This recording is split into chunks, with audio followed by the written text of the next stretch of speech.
In God is our hope and our future. But even if we are able to grasp that simple fact, we still can often manage to complicate things.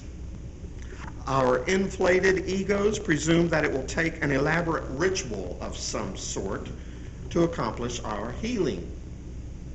Rodney thought that if he dished out enough money on treatment centers, he would be healed. He would finally be fixed. But he wasn't willing to get real with himself. He couldn't let go of all of his trappings and embrace his sexuality. And Naaman wasn't willing to get real either, at least not at first.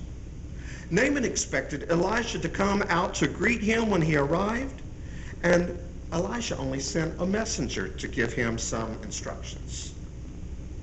We read that Naaman was angry and stomped away in a rage with the words, "I thought that for me, he would surely come out and stand and call on the name of the Lord his God and would wave his hand over the spot and cure the leprosy. Are not Abana and Pharpar, the rivers of Damascus, better than all the waters of Israel? Could I not wash in them and be clean?" And I can imagine Elisha rolling his eyes from within his hut as Naaman stomped away in a huff. He probably muttered the Hebrew equivalent of, "Oh, get a grip." Naaman wanted Elisha to bow and grovel before him. He wanted a hand-waving abracadabra magic act, and he wanted to go home and wash in the familiar rivers of his homeland, not the muddy Jordan River of the Israelites. Naaman was full of himself and unwilling to get real.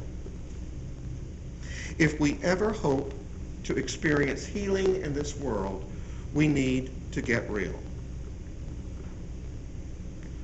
We need to get over ourselves and get real if we want to be a part of the healing process.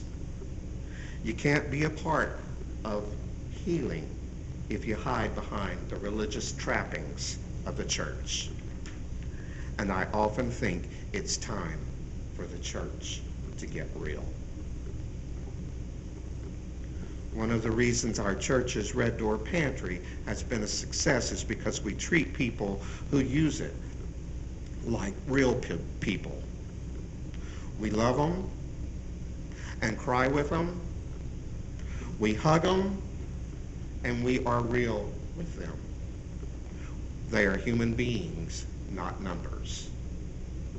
Part of Naaman's getting real involved repeated immersions in a river probably lined with the smoked faces of people he considered to be his inferiors.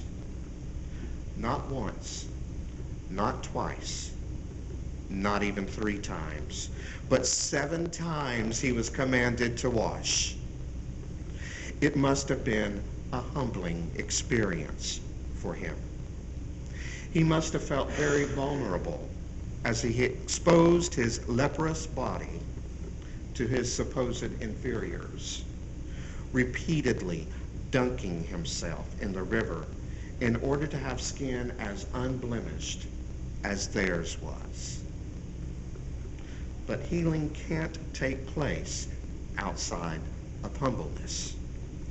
It's only when we descend from our ivory towers that we can ever be a part of the healing process. It's only when we step outside our padlocked doors that we can ever be cleansed. And I believe that it's only after surfacing for the 7th time that Naaman realized that he was no different, no better, and no worse than all those people on the banks. They weren't his inferiors. They were his equals, his brothers and sisters. Naaman got real, and he realized that God's love knows no boundaries. God's love extended to Arameans as well as Israelites. Wherever there is need, That's where you'll find God. And when he realized that, Naaman was healed. We read that he was restored and he was clean. I wish I could say the same thing for Rodney. Rodney couldn't bear to get real with himself. And so he took his life. One day at work, I received a phone call from him, and he was thanking me for everything I had done for him. Once I realized that it was a goodbye call, I tried to keep him on the phone long enough for some coworkers to call 911. But it was too late. He hung up and he shot himself before anyone could stop him. Rodney couldn't get real. Naaman did. Rodney left behind even more brokenness. Naaman experienced healing. Our world is waiting for healing. It's possible if enough people are willing to put aside their egos. It's possible if we're willing to look into the eyes of our neighbor, drop the pretense, and get real. Amen.